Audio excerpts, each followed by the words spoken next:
people still hold animosity towards Black and people of color, even after when they are unalived. Yes, I said it, and I say it because I have proof and evidence.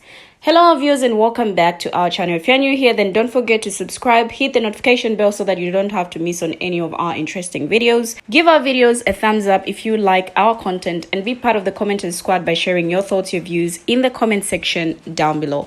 Now today we're going to explore a painful and disturbing reality that continues to haunt our society. Professor Moore is at it again, and in this video he sheds light on a shocking trend that reveals the depths of racism and intolerance in America. It's a story about the deliberate erasure of history, the silencing of marginalized voices, and the ongoing struggle for justice and equality. Now we're talking about the repeated destruction of the Emmett Till historical marker in Mississippi, a poignant reminder of the brutal unaliving of a young Black American teenager in 1955. Now, despite the efforts to commemorate his life and legacy, the marker has been vandalized, poo-pooed, and thrown into a river. It's really a heartbreaking testament to the enduring power of hatred and racism. But this isn't just a story about a single incident or an isolated event. It's a symptom of a larger problem that affects everyone. It's about the systemic efforts to distort and erase the history of racism and oppression in America. It's about the refusal to acknowledge the harm that has been done and the ongoing impact of the harm on our communities. So with that said, let's take a look at this video as Professor Moore shares this animosity. I will be right back. Hey everybody, Professor Moore here. So something that I've been talking a lot about recently is how there are many people in this country who do not want us to remember the past. They want to whitewash the history of slavery. They want to erase the racism and discrimination against indigenous people and people of color.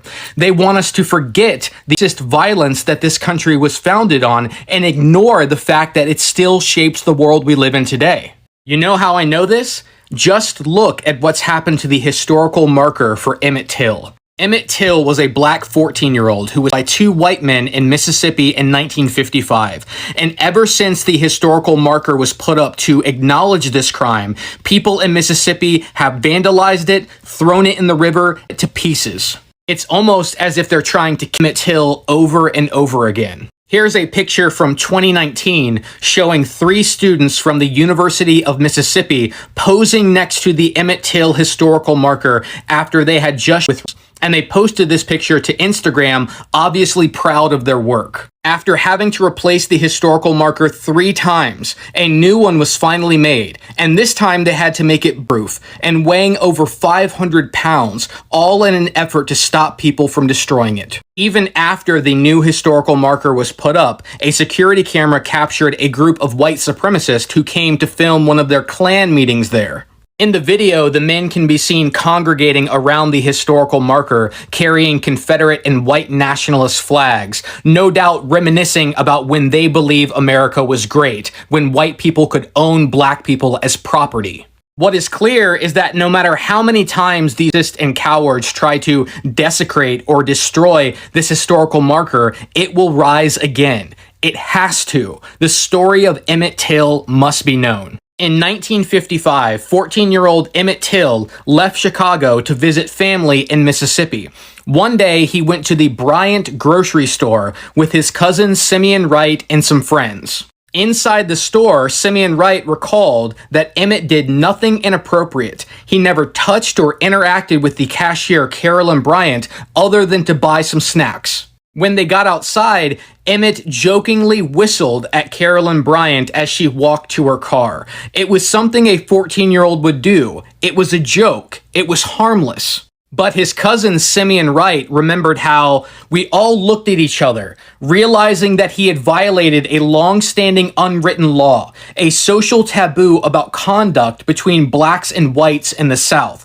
Suddenly we felt we were in danger, and we stared at each other, all with the same expression of fear and panic. However, even Wright, who was familiar with Mississippi's brutal violence, said, "It never occurred to me that Emmett would for whistling at a white woman." When Carolyn Bryant told this story to her husband Roy Bryant, somehow it had gone from an innocent whistle to Emmett Till forcefully grabbing and assaulting her, something that she later testified to in court. It wasn't until 2008, 50 years after, that Carolyn Bryant finally confessed that she lied. Emmett Till had never done anything remotely inappropriate.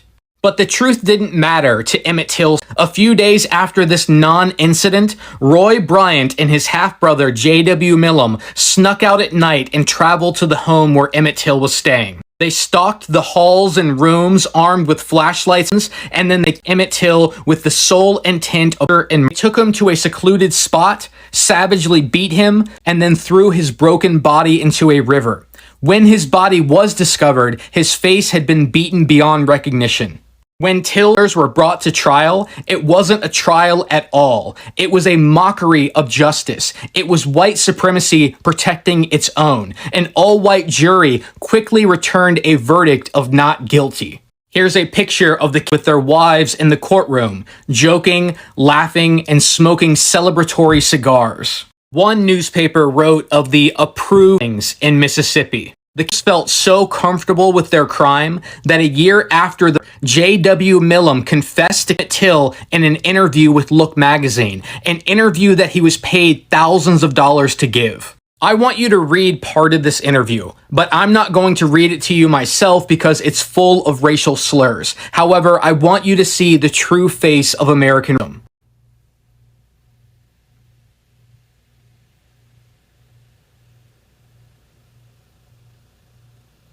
Even though were commonplace in America, the story of Emmett Till spread across the country and the world. And it's mainly due to the courageous decision of Emmett Till's mother, Mamie Till Bradley, to hold a public open casket funeral so the world could see what they did to her son. She even requested that nothing be done to repair his face so that the world could see what white supremacy really looks like.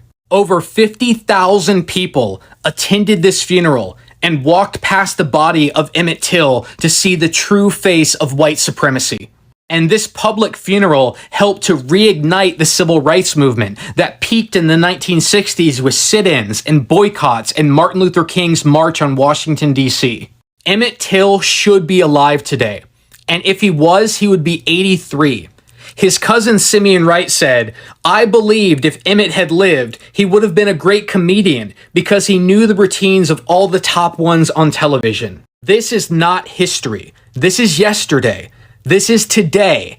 In fact, in 2017, the FBI even reopened the Emmett Till investigation, proving that these are not historical events as much as they are an active crime scene. History is not something that is... Now, the historical marker at the site of Emmett Till's unaliving in Mississippi has been vandalized multiple times. In 2008, the first marker was thrown into the river. In 2016, the second marker was riddled with pew-pew holes. 2018, the third marker was pew-pewed up within 35 days of being erected. That's how bad it has been. I must say that this is really heartbreaking, like to witness the relentless efforts to erase the brutal history of racism and violence that has been inflicted upon Black people. The fact that some individuals are going to great lengths to vandalize and destroy historical markers such as the Emmett Till Memorial is really a reminder that there are still those who refuse to acknowledge the harm that has been done. And what's even more disturbing is that these actions are not only erasing history, but also perpetuating a twisted narrative that suggests the brutal unaliving of a 14-year-old boy was somehow justified. By destroying these markers, these individuals are literally saying that the actions of the two palm color men who took Emmett Till's life were acceptable, that it was somehow right to brutalize and unalive a child simply because of the color of his skin. This kind of behavior is not only morally reprehensible, but it also makes it incredibly difficult for Black people to believe that real change is taking place. Like, how can we trust that progress is being made when there are still those who are actively working to erase the past and perpetuate the same racist ideologies that have led to so much harm and suffering? It's really a painful reminder that the struggle for justice and equality is far from over, and we need to continue to speak out against these acts of racism and intolerance, to demand that Black history be preserved and respected, and to hold accountable those who seek to erase the past. Now, Emmett Till's family stood on the shore of the Tallahatchie River just outside of Glendora. It was there that it is believed the body of 14-year-old Emmett was pulled from the water after he had been kidnapped, teed to the charred, and unalived nearly 65 years ago. Now, for decades, the spot was unmarked, but in 2008, signs detailing Emmett's harrowing journey were installed around the region, and for the first time, there was a memorial to the Black American teenager whose unalived galvanized the civil rights movement. But the sign at the Tallahatchie River location was stolen and thrown into the river. A replacement was soon made with bee holes. Then came a third, which was also hit with more pew-pew holes. Now, there's a fourth sign, this one made of steel. It weighs more than 500 pounds. It's over an inch thick, and the manufacturer says it's pew-pew proof or bee proof. Now, the dedication of the new sign opened old wounds for his cousins, including Ollie Gordon, 71, and her daughter, Arika Gordon Taylor, 50. They traveled to Mississippi from Chicago, Emmett's hometown, for the ceremony. What they did to Emmett was so ugly that even the Tallahatchie River spewed his body back out so he could be seen and found, Miss Gordon Taylor said. Vandalism is a hate crime, she said. Basically, my family is still being confronted with a hate crime against Emmett Till, and it's almost 65 years later. The family has never healed from Emmett's unaliving, the mother and daughter said. Now, Miss Gordon was 7 years old when her cousin was brutally unalived after Caroline Bryant, a palm color woman, said the teenager had grabbed her and wolf whistled at her. In 2017, she told a historian that her allegations against Emmett were false. Now, Miss Gordon, who was raised in the same house as Emmett, remembers her cousin as a food-loving jokester who protected her like a brother would. We grew up like siblings because we were in the same house together, Miss Gordon said. He was super protective. Now, Emmett's unaliving was confusing for Miss Gordon when she was a child. She remembers hearing screams in her otherwise peaceful home. It was also her first brush with unaliving. She said she and her brothers thought that palm color people were coming to get them. We still didn't really absorb what was going on. We were children, she said. When the body came, we started to have nightmares.